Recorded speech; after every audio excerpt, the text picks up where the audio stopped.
नमस्ते भारत, मेरा नाम है बिक्की दास भगत।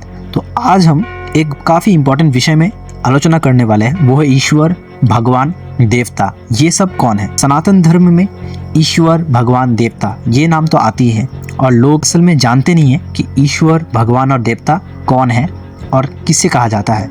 असल में लोग इन सबको एक ही मानते हैं, लेकिन ईश्वर, भगवान और देवता ये तीनों ही अलग है। असल में देवता किसे कहते हैं? देवता का अगर उदाहरण कहा जाए तो पृथ्वी पे हम सब इंसान रहते हैं, तो पृथ्वी को एक हिसाब से देवता कहा जा सकता है। फिर आता है पानी इंसान के लिए, जीव के लिए बहुत मूल्यवान है, तो पानी को भी देवता माना जा सकता है। मिट्टी हर एक इंसान और जीव के लिए मिट्टी की तो ज़रूरत है ही, तो ऐसे ऐसे जो प्राकृतिक चीज़ है तो ये सबको देवता कहा जाता है। देवता अब ऐसे सूर्य आते हैं, चंद्र आते हैं, फिर वायु आते हैं, जो जीवों को उपयोग देता है, ऐसी चीज़ों को देवता कहा जाता है। आप मनुस्मृति पढ़ें, आपको ये अच्छे से क्लियर हो जाएगा।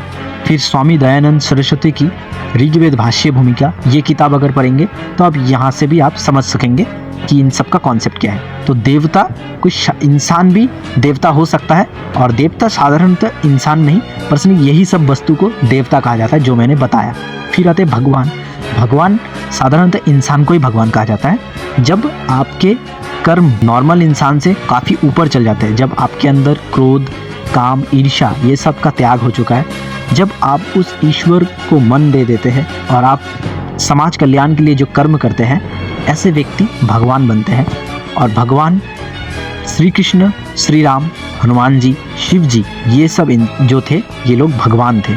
ये लोग अपने कर्म के वजह से आज हमें इन्हें भगवान कहते हैं, और लोग मानते हैं कि इनके अंदर दैविक शक्ति होती है। लोग ये तो हमें ऐसे कहानियों में बताया गया दैविक शक्ति, लेकिन ये भी हम लोग जैसे ही होते हैं। और ईश्वर ही है जिसकी पूजा भगवान करते हैं, देवता जिसकी पूजा करते हैं।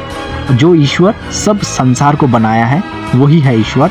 और सनातन धर्म में ईश्वर एक है, और वो ईश्वर का कोई ह्यूमन फॉर्म नहीं है, अर्थात वो ईश्वर निराकार है, शाश्वत है।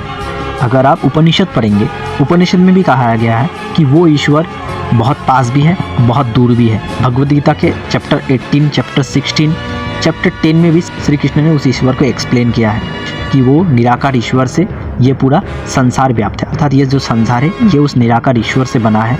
वो ईश्वर इस संसार का कण कण है, अर्थात ये जो ईश्वर है ये इंसान के, प्राणी के आत्मा है, जल, वायु सब कुछ इसी ईश्वर से बना है। और इस ईश्वर का नाम है ओम, निराकार ओम, यही है उस ईश्वर का प्रधान ईश्वर। तो ओम को बहुत कुछ शिव जी से कनेक्ट कर लेते हैं। शिव जी वो ओम का बहुत सारे नाम है, तो लोग मान नहीं पाते कि इस ईश्वर का नाम और शिव जी के साथ ये लोग कनेक्ट नहीं कर पाते। तो शिव जी इसी ईश्वर का एक नाम है, ब्रह्मा ओम का ही नाम है, विष्णु इसी ओम का नाम है।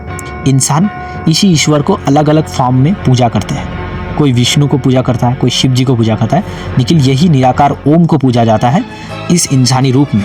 अर्थात वो जो इंसानी रूप आप देखते हैं शिव जी, विष्णु जी के, ये सब तो कल्पना से बनाए गए, असल में माध्यम उस ओम को ही पूजा कर रहे हैं सब लोग। इसलिए सनातन धर्म में ईश्वर एक है, वो है निराकार, उसका कोई ह्यूमन फॉर्म नहीं है। अगर आप इस ओम को पूजा करना चाहते हैं तो आपको समाधि अर्थात ध्यान में बैठना पड़ेगा, तो ही आप इसको पूजा कर सकते हैं। इसलिए हमारे वैदिक ऋषि ध्यान में बैठते थे।